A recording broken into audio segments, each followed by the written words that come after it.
ভাবধারা আমাদের সম্মুখে তুলে ধরবেন। ইষ্ট প্রসঙ্গের মাধ্যমে আমাদের শ্রদ্ধেয়া অপর্ণা সাহামা যাদবপুর থেকে। জয়গুরু শ্রদ্ধা অপর্ণা সাহামা। জয় গুরু বাবা, জয় গুরু। শোনা যাচ্ছে বাবা? আগে শোনা যাচ্ছে মা, শোনা যাচ্ছে। জয় গুরু। মা আপনি ভালো আছেন তো? হ্যাঁ, ঠাকুরের দয়ায় আছি বাবা, ঠাকুরের দয়ায় জয় আছি। জয় গুরু মা, শুরু করুন। আধা ঘন্টা জয় বলবেন, গুরু। আধা ঘন্টা, 8:30 অব্দি বলবেন। আচ্ছা বাবা। পরম প্রেমময় শ্রী শ্রী ঠাকুরের চরণে প্রণাম। পরমারাধ্যা জগৎজননী শ্রী শ্রী বড়মার চরণে প্রণাম। পরম পূজ্যপাদ শ্রী শ্রী বরদার চরণে প্রণাম। পরম পূজ্যপাদ শ্রী শ্রী আচার্য দেবের চরণে প্রণাম। ঠাকুর পরিবারে সবার চরণে শতকোটি প্রণাম জানায়। আমার উপস্থিত মায়েরা, বাবারা আছেন, সবাইকে আমার অন্তরের আনন্দিত জয় গুরু জানায়।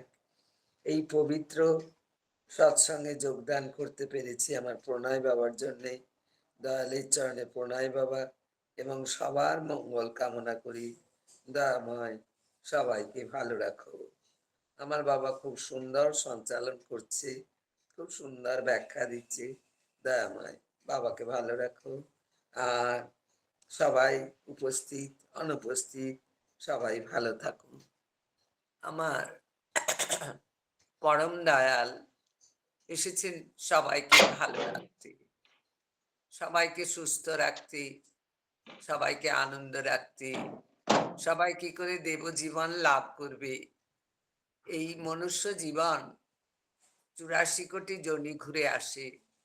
এই মনুষ্য জীবন কি করে একটি সুন্দর জীবনে পরিণত হবে। তাই আমার দয়াল কত গ্রন্থ, কত বাণী, কত কথা লিখেছেন। তার কত কথা বলেছেন। বলেছেন আমার কথা বলতে বলতে গলার ফুটোটা বড় হয়ে গেছে, যেন সুপুরি ঢুকে যায়। তাই দয়াল 22 বছর বয়সে যে সত্যানুসরণ গ্রন্থখানি লিখেছেন নিজ হাতে, তিনি সেই বইয়ের একটা কথা আছে, তিনি লিখেছেন সদ্গুরু আহ, গুরুর আহ, গুরুর আদেশ, যেটা কথাটা লিখিয়েছেন যে সদ্গুরুর আদেশ পালনের মতো মন্ত্র আর কি আছে, চলো এগিয়ে যাও, রাস্তা ভেবে ক্লান্ত হয়ে পড়ো না, তাহলে আর যাওয়া হবে না। তাহলে সদ্গুরুর আদেশ যে তিনি দিয়েছেন, সেই আদেশ আমরা যেন পালন করতে পারি, সেইটা তিনি চেয়েছেন। যে সদ্গুরুর আদেশ নির্দেশ পালন করে চলে, তার জীবনটা সুন্দর হয়। আর যে সেই আদেশ নির্দেশ পালন করে না, তার জীবনটায় কত কষ্ট। তার যদি তখনকার সময় ভক্তদের দেখি জীবনী, দেখি সেই খলিলুর রহমান, আমার ঠাকুরের পরম ভক্ত, সেই খলিলুর রহমান তিনি কলকাতায় থাকতেন। তার কাছে টেলিগ্রাম গেল যে তার ছেলে অসুস্থ, তিনি আসছেন। তখন দয়ালের চরণতলে তার ছেলের জন্য আশীর্বাদ চেয়ে, তিনি, তার বাড়ি ছিল বগুড়ায় হিমায়তপুরের পাশে, তাই ভাবলেন দয়ালের চরণে যায়, দয়ালের চরণে গিয়ে থাম ছেলের জন্য একটু আশীর্বাদ নিয়ে আসি। তখন তিনি যখন ঠাকুরের কাছে গেলেন, তখন ঠাকুর বলে, ও খলিল্লা, আপনি আসেন, বড় ভালো হয়েছে, বড় ভালো হয়েছে। আপনাকেই তো চাইছিলাম, আপনাকেই তো দরকার। ওই যে মেদিনীপুরে দুই কর্মীর মধ্যে গন্ডগোল বেঁধেছে, ওটা আপনিই পারেন সেই গন্ডগোলটা দূর করতে।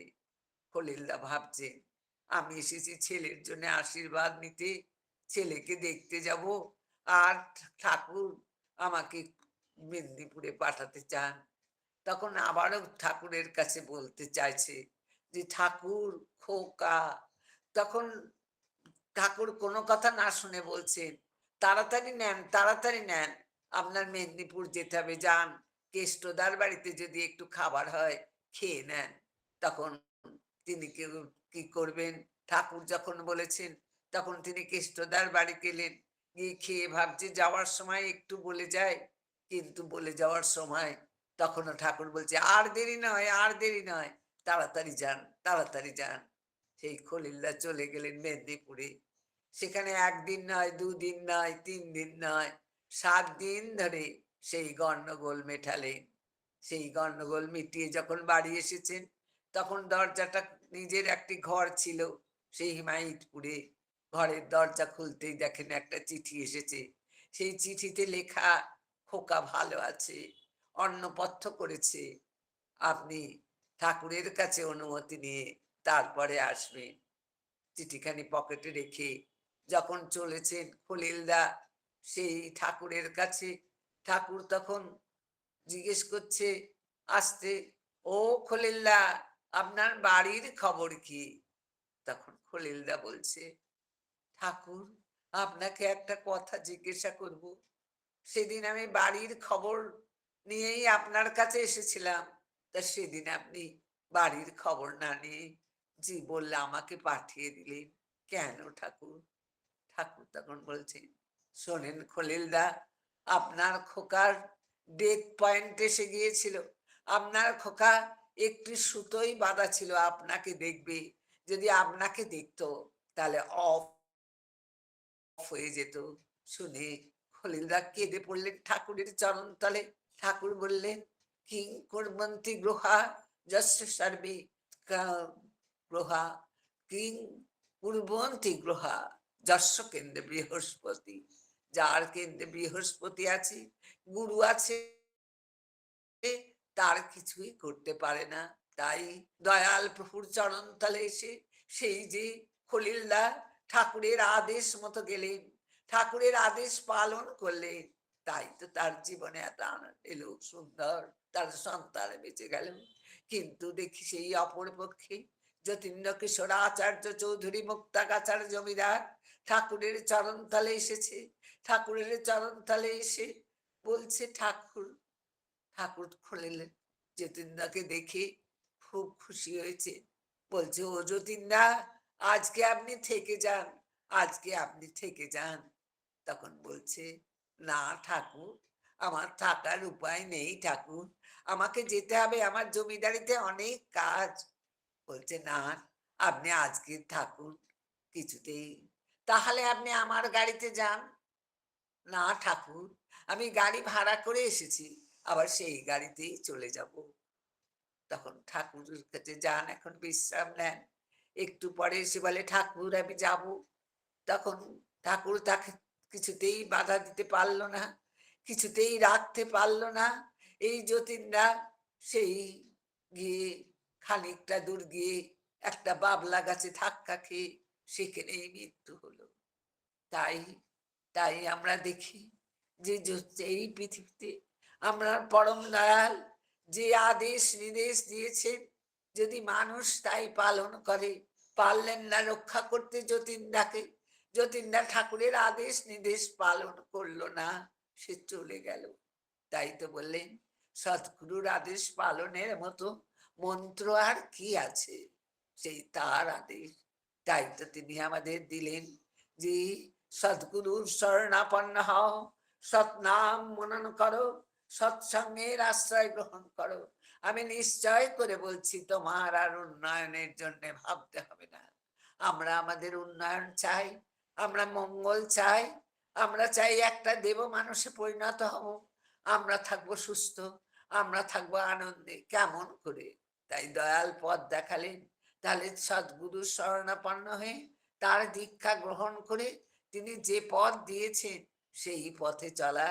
সেই পথ হলো যজন যাজন ইষ্টভীতি, সস্ত্রৈনী সদাচার আর নাম।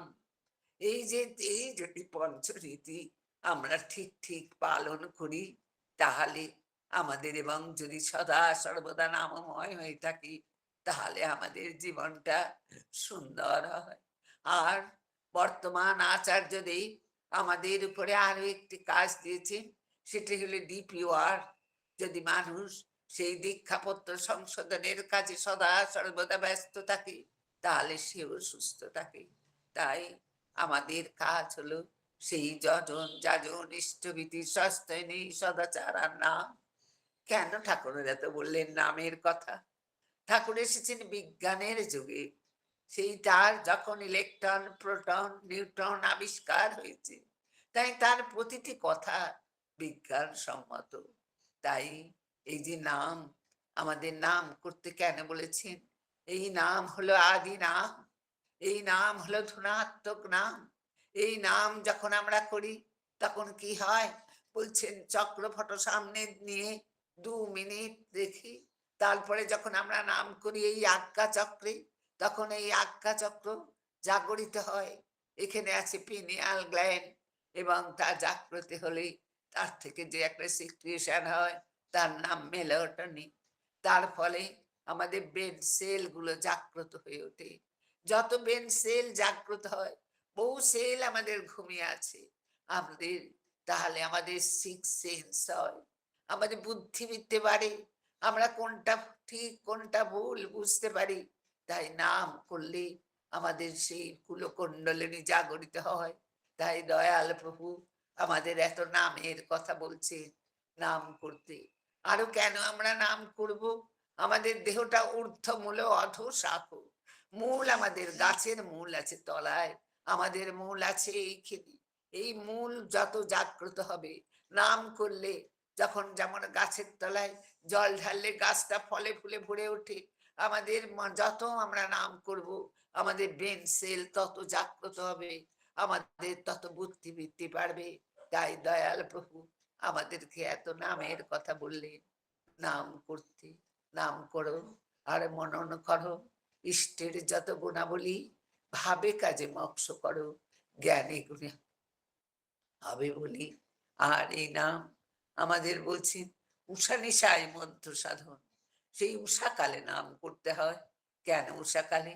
যখন সূর্য ওঠে না, পাখি ছাড়ে না তার বাসা, তখন বসে নাম করতে হয়। যেমন আমরা নাম করব, ছোট ছোট ছেলে মেয়েদের তাদেরকে দিয়েও নাম করাতে হয়। দয়াল প্রভু বলেছেন 5 বছর বয়সে নাম আর 12 বছর বয়সে দীক্ষা। এই তাদের আমরা ছোট ছেলে মেয়েগুলোকে পড়াশোনার জন্য কত ভরে ডেকে দিই, কত পড়া করায়, কিন্তু তাদের যদি একটু সময় 5 মিনিটও তাদের বসে একটু নাম করানো যায়, তাহলে তাদের ব্রেন সেল আরো জাগ্রত হয়, তাদের ব্রেন সেল হলো আরো তরতরে। তাই জন্য তাদেরকে যদি ভালো করতে হয়, তাহলে কিন্তু ওই আমাদের 5 বছর বয়সে নাম দিতে হবে আর 12 বছর বয়সে দীক্ষা দিতে হবে।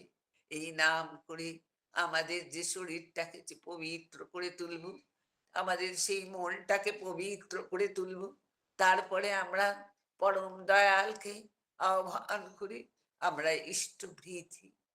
এই ইষ্টভৃতি করার আগে আমরা যে শতনজ্ঞা পাঠ করি, এই শতনজ্ঞার মধ্যে দিয়ে আমরা যে বলি আমরা অক্রথি অমানে নিরলস কামলবজিত বসি, এই প্রতিটি কথা আমাদের চরিত্রটাকে সুন্দর করে তোলে।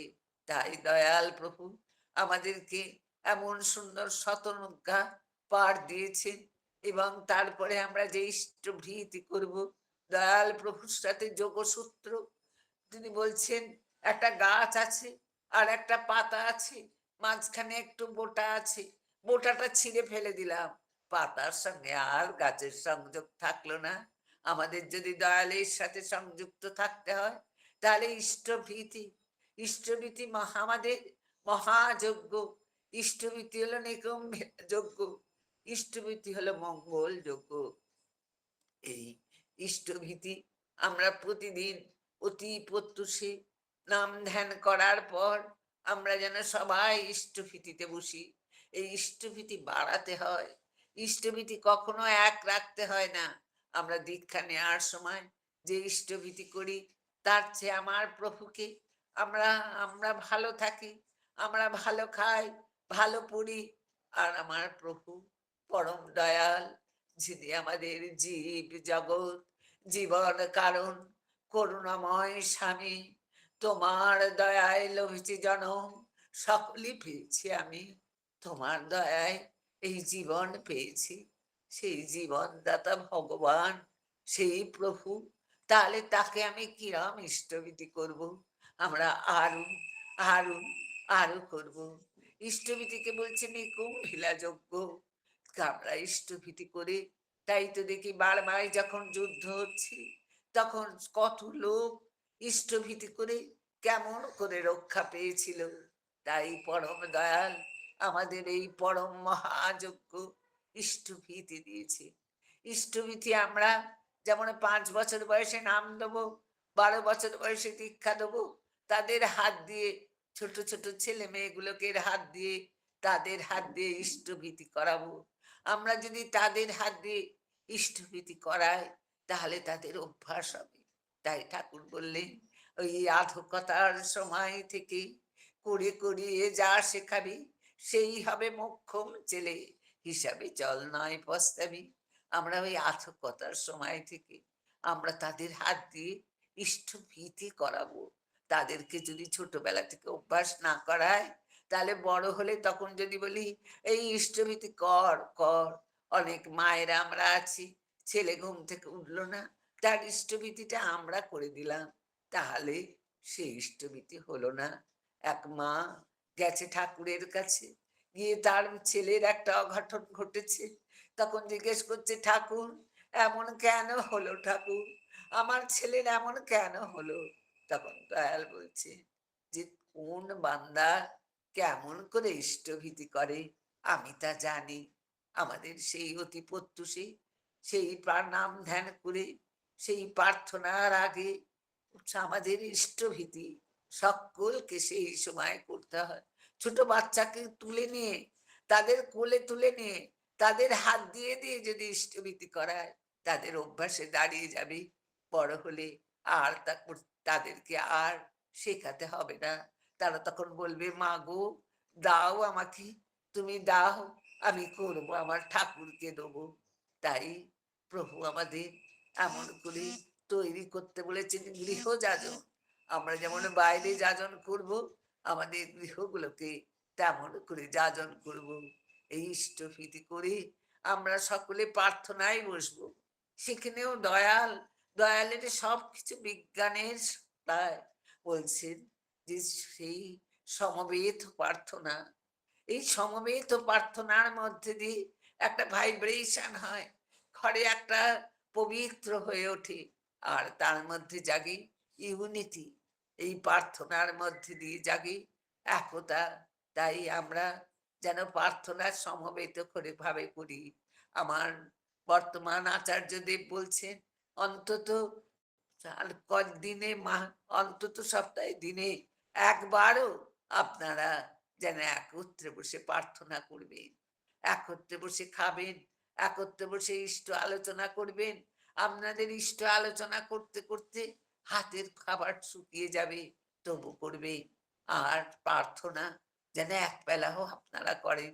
এই যে কি সুন্দর প্রার্থনার মধ্যে দিয়ে আমরা যে কথাগুলো বলি যদি একটু অনুধাবন করি তাহলে আমরা কত উপলব্ধি করতে পারি। আমরা সমবেতভাবে আমরা এই প্রার্থনা, আমরা তাই দেখি দেওঘরে যখন একত্রে সকলে বসে প্রার্থনা করি চারিদিকে সেই একই সুরে আর সমস্ত জগৎটা যেন আলোড়িত হয়ে পড়ে। তাই আসুন আমরা সকলে প্রতিদিন, শুধু আমি আমার স্বামী দুজনে করলাম প্রার্থনা আর পরিবারের আর কেউ করলো না, তা যেন না হয়। আমরা অনবরত চেষ্টা করব পরিবারগুলোকে তৈরি করতে। তার সাথে সাথে দয়াল প্রভু বলছে তুমি শুধু তোমার পরিবার তৈরি করলেই হবে না, জগৎটাকে তৈরি করতে হবে। তাই তো যাজন, যাকে বলেছে এলিক্সার অব লাইফ, যাজন হলো এলিক্সার অব লাইফ, জীবনের রসায়ন। তাই আজ বর্তমান আচার্য দেব দিয়েছেন ডিপিওয়ার, ঘরে ঘরে যেতে হবে। যে পরিবারে ইষ্টকে নিয়ে ছেড়ে দিয়েছে, হয়তো ইষ্টভীতি করে না, সেই ঘরগুলোকে জাগাতে হবে। তাই তো বলেছেন দয়াল প্রভু, অন্যে বাঁচায় নিজে থাকে, ধর্ম বলেই জানিস থাকে। তাই তারা মানুষকে বাঁচাতে হবে, ঘরে ঘরে যেতে হবে। তাই একদিন পরম দয়াল রাত্রে শুয়ে আছে, তখন ননীদা দেখছে ঘরে আলো জ্বলছে, তিনি দয়ালের চরণতলে গিয়ে বলছেন ঠাকুর আপনি ঘুমাচ্ছেন না কেন? বলেন, না রে ননি, ঘুমাতে পারছি না। আমি দেখি চারিদিকে নরমুণ্ড, রক্তের স্রোত। যা তোরা ঘরে ঘরে যা, ঠাকুরের কথা বল, মানুষকে ঠাকুরের মুখে কর। তাই আজ এসেছে সেই কাজ। আজ আমার পূজনীয় অমিন বাবু মানুষগুলোকে সকলকে ঘরে ঘরে পাঠাচ্ছে। ঘরে ঘরে গিয়ে তারা কত বহর ইষ্টভীতি ঠাকুরকে নিয়ে ইষ্টভীতি ছেড়ে দিয়েছে। তারা আর প্রার্থনা করে না, ঠাকুরকে নিয়ে থাকে না। সেই ঘরগুলো আবার জাগরিত হচ্ছে। কালও দেখেছি কত মা চলছে, মায়েরা তারা খুব জাগরিত। আর বর্তমান আচার্য দেব বলছেন, মায়েরাই পারে ঘরের মধ্যে গিয়ে সেই মানুষগুলোকে ঠাকুরের পথে আনতে। অনেক পরিবার হচ্ছে, অনেক পরিবার আবার ইষ্টভীতি করছে, আবার ইষ্টের পথে আসছে। এই পরম সৌভাগ্য। ইষ্টবিহীন জীবন পবিত্র জীবন নয়। এই মনুষ্য জীবন বৃথায় চলে যাবে। তাই পরম দয়ালকে পেয়ে আমরা যেমন নিজে সুখে থাকবো, যেমন নিজের পরিবারটাকে তৈরি করব, তেমন যেন আমরা জগৎটাকে সেই ঠাকুরের চরণে আনতে পারি। তাই তো দাদা বলেছেন, আমার পূজনীয় অমিন বাবুকে, আমিও থাকবো না, হয়তো থাকবে না তোর বাবা, কিন্তু একদিন অর্ধেক পৃথিবী ঠাকুর ঠাকুর ঠাকুর করবে। তাই বোধহয় আসছে সেই দিন। পরম দয়াল আমাদেরকে আরো সুন্দর করার জন্যে আরো দুটি ব্রত দিয়েছেন। সে দুটি ব্রত হলো সস্তয়নী সদাচার। যদি প্রকৃত ঠাকুরকে পেতে চায়, প্রকৃত ঠাকুরকে অন্তরে স্থান দিতে চায়, তাহলে ঠাকুর বলছেন দেহটাকে শ্রীবৃক্ষের মন্দির ভেবে যত্ন করিস, শরীরটাকে সহন পটু সুস্থ রাখিস, বিধি মাফিক চালাস তাকে সস্তয়নি সুস্থি অয়ন, ভালো থাকার পর। এই যদি আমাদের শরীরটাকে ভালো রাখতে চায়, যদি ইষ্টের সাথে যোগযুক্ত হতে চায়, আমি ভাবি ঠাকুর ওখানে, ঠাকুর এখানে। দয়া বলছে না, এই হৃদয় মন্দিরে ঠাকুরকে বসাও। তোমার দেহটাকে সেই পবিত্র ঠাকুর ঘর তৈরি করো। সেই পবিত্র ঠাকুর ঘর তৈরি করতে হলে সেই সস্তয়নী ব্রত, সবার সেরা ব্রত জানিস সস্তয়নী, করতে করতে দেখতে পাবি উন্নয়নের খনি। আমরা এই সস্তয়নী ব্রত পালন করলে আমাদের মন দেহ সমস্ত দিকে পবিত্র হয়ে ওঠে। দয়াল বলছেন যে তোমার দেহকে পবিত্র করলে খাওয়া খাদ্য, মানসিক, আধ্যাত্মিক সব দিকে উন্নত করতে হয়। খাওয়া খাদ্য যদি আমরা মাছ, মাংস, পেঁয়াজ, রসুন খাই, তাহলে ঠাকুর বলছেন আমিষে বিধান উত্তেজিত, অযথা হয় জর্জরিত। মাছ মাংস খাস নে আর, পেঁয়াজ রসুন মাদক ছাড়। কেন ঠাকুর বলছেন এই কথা? কেন আমাদেরকে এমন করে খাওয়ার কথা? ঠাকুর এসেছেন বিজ্ঞানের যুগে। যে বিজ্ঞান, তিনি বলছেন যদি আমরা আমিষ খাই, ওই আমিষটা হলে পশুতে যে অ্যানিমেল সেল আছে, আমাদের দেহে অ্যানিমেল সেল আছে, ওই সেল আসলে আর আমাদের অ্যানিমেল সেল, এই দুই সেলে যুদ্ধ হয়। যুদ্ধ হওয়ার ফলে আমাদের বহু সেল মারা যায়, আজকালে কম পড়ে যায়। বলছে যেটা 20 বছর থাকতো সেটা 10 বছরে শেষ হয়ে যায়। তাই দয়াল প্রভু আমাদের বলছেন যে আমিষ খেলে টক্সিন হয়, বিষ দেওয়া হয়। দয়াল বলছে আমি খেয়েছিলাম একবার, খেয়ে দেখেছিলাম একটা ঘাসের উপর পেচ্ছাপ করেছিলাম, সেই ঘাসগুলো সব হলুদ হয়ে গিয়েছিল। তাই দয়াল প্রভু আমাদেরকে রক্ষা করার জন্য, আমাদের আয়ুষ্কাল বাড়ানোর জন্যে, আর বলছে নাম ধ্যান করতে হলে নিরামিষ ভোজন একান্ত প্রয়োজন। নাম ধ্যানে বাধা পড়ে। তাই প্রভুকে আরো থেকে আরো করার জন্য, আমার প্রভুকে আমার ভিতরে আনার জন্য, দয়াল প্রভু তুমি কোথায় আছো? তুমি আমার হৃদয়ে, আমার মনে তুমি আছো। তাই যেমন সেই হনুমান, সেই ভক্ত হনুমান দেখিয়েছিল তার বুক চিরে, দেখো রাম সীতা আমার মধ্যে রয়েছে, আমাদেরও দয়ালকে সদা সর্বদা আমাদের চিন্তায়, আমাদের কথায়, আমাদের ব্যবহারে, আমাদের চলনে সব সময় প্রভু তুমি আছো, তুমি আছো। যদি আমরা যদি যাজন করতে চাই, আমাদের জীবনটাকে সেই পবিত্র ঠাকুরের মতন করে তুলতে হয়। তাই প্রভু আমাদেরকে এত সুন্দর আরো এই ব্রতের মধ্যে বললেন যে যখনই যে কথা ভালো মনে হবে সেটা তখনই করবে, ভালো কাজ খারাপ কাজ আসলে তখনই সেটা বহিষ্কার করবে। আর আমরা কখনো গো বিটুইন হব না। যদি কাউকে কোনো কথা দিই তাহলে সেই কথা আমরা যেন রাখি। এই দয়াল প্রভু আমাদের জীবনটাকে সুন্দর করার জন্যে, পবিত্র করার জন্য, একটা ঈশ্বরীয় জীবন করার জন্য কত সুন্দর পথ দিয়েছে। কত সৌভাগ্য আমাদের, আমরা এমন সুন্দর পথ পেয়েছি।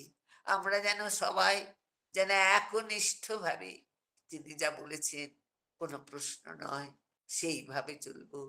আমাদেরকে আমার এই জীবনটাকে সুন্দর করার জন্য দয়াল প্রভু আরো বললেন সদাচার পালন করো। সেই সদাচার আমরা তো জানতাম সদাচার মানে দেহে সদাচার।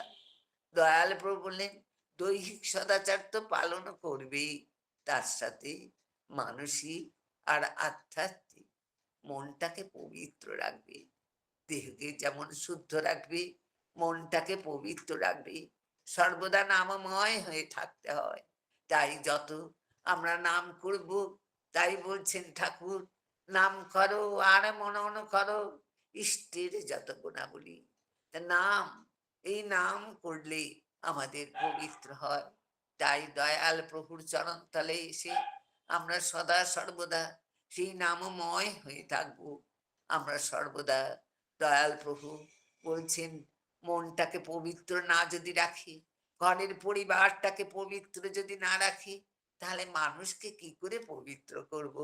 তাই দয়াল বললেন মন দুষ্ট হলেই জানিস রোগীর আথাল হয়, ওইটিকে তুই এড়িয়ে চলিস করবি ব্যাধি জয়।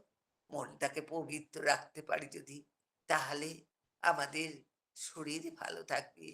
এই রাখার মূলে হলো যত আমরা নামময় হয়ে থাকব, যত মানুষকে ভালোবাসবো, পরিবারের সবাইকে ভালোবাসবো।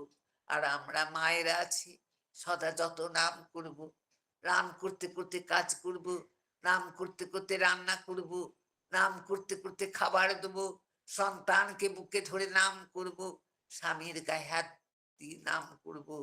যত নাম করা যায় তত পবিত্র হয়। তাই দয়ালের চরণ তলে এসে আমরা সদা সর্বদা এমন সদাচার। আর দয়াল বললেন অন্ন খুব সাবধানে খেতে হয়, অন্ন মাফিক মন বয়, অন্নে জানিস পবিত্র হয়। যেখানে সেখানে অন্ন খেতে হয় না, অন্ন খাওয়া খুব সাবধান। কেন খুব কষ্ট করে 84 কোটি জনে ঘুরে তবে মনুষ্য জন্ম পাওয়া যায়। এই মনুষ্য জন্ম দিয়ে মানুষ যে কত কাজ করতে পারে, এই পৃথিবীটাকে সুন্দর করে তুলতে পারে। তাই পরম দয়াল আমাদেরকে কত নিদান দিলেন, আমরা সেই নিদানগুলি আমরা যেন পালন করি। আমি পালন করি, আমার পরিবার, শুধু তাই নয় পারিপার্শ্বিককেও যেন আমরা জাগিয়ে তুলতে পারি। কারণ পারিপার্শ্বিক যদি না জাগে হবে না। তাই তো ঠাকুরের চরণ তলে এসে আমরা যেমন শিখলাম যে নিজেকে ভালো করব, জেনারেশন আফটার জেনারেশন যদি ভালো হতে চায় তাহলে কিন্তু বিবাহটাকে সুন্দর করে তুলতে হয়। বিবাহ যদি সুন্দর না হয়, যদি পরবর্তী সন্তান প্রজন্ম না হয়, তাহলে কিন্তু এই পৃথিবী সুন্দর হবে না। ভালো মানুষ না আসলে কে রাখবে এই পৃথিবীকে। তাই ঠাকুর বললেন উন্নয়ন আর সুপ্রজনন এই তো বিয়ের মূল, যেমন তেমন করে বিয়ে করিস না কবুল। আসুন মায়েরা, আসুন আমার বাবারা, আমরা যে পবিত্র বহু তপস্যা করে আমার পরম দয়ালকে পেয়েছি, আমার আর পেয়েছি আচার্য পরম্পরা। আমার বর্তমান আচার্যদেব বলছেন আমাদের চলা ঠাকুরকে নেয়া, আমাদের সদা সর্বদা বলুন আমি ঠাকুরকে ভালোবাসি, আমি ঠাকুরকে ভালোবাসি। তার পথে চলা আমরা যেন তাই চলতে পারি। সবাইকে ভালোবেসে আপন করে। এই অনলাইনে যত মায়েরা আছে, যত বাবারা আছে, সবার মঙ্গল কামনা করি। দয়াময় যারা নেই তাদেরও দয়াময় সবাইকে ভালো রাখো, সুস্থ রাখো, আনন্দে রাখো, দীর্ঘায়ু করো, ঠাকুরময় করে রাখো। আমার সকলের মঙ্গল কামনা করি। আমার বাবা খুব সুন্দর সঞ্চালন করছে। দয়াময় যদি বাবার মঙ্গল কামনা করি। সবার মঙ্গল কামনা করি। আমার কথা এখানেই সমাপ্ত করলাম। জয় গুরু বাবা, জয় গুরু, জয় গুরু। সবাইকে জয় গুরু। জয় জয় গুরু মা, জয় গুরু। অপূর্ব অসাধারণ ইষ্ট প্রসঙ্গ। তার কথা এত সুন্দর করে মা আমার নিবেদন করলেন। সবসময় মার নিবেদন অপূর্ব এবং অসাধারণ হয়। মা সেই করুণা পিরিয়ড থেকে আমাদের মধ্যে মাঝে মাঝে এসে আমাদেরকে চালিয়ে দেন, ইষ্ট পথে চলার একটা প্রেরণা জোগাড় করে দেন তিনি। কথার মধ্যে এমন একটা ভাবের সৃষ্টি হয় যেন আমরা ঠাকুরময় হয়ে উঠি। হে প্রভু, তোমার চরণে যেন আমরা সদা সর্বদা যুক্ত হয়ে থাকতে পারি। মা যেমন করে বলেন আমরা যেন তেমন করে থাকতে পারি তোমাকে নিয়ে। আমাদের জীবনের তুমি যেন পাথে হয়ে ওঠো। আমি যেন আমার জীবনকে তোমার চরণে সঁপে দিয়ে সার্থকতায় আমি সার্থক হয়ে উঠতে পারি। আমি আমার জীবনকে উপভোগ করার একটি পথ মা বললেন, ওই সস্তানি সদাচার পরিপালনের মাধ্যমে আমি আমার জীবনকে উপভোগ করবো তোমাকে নিয়ে। খুব সুন্দর করে মা প্রথম থেকেই সুন্দর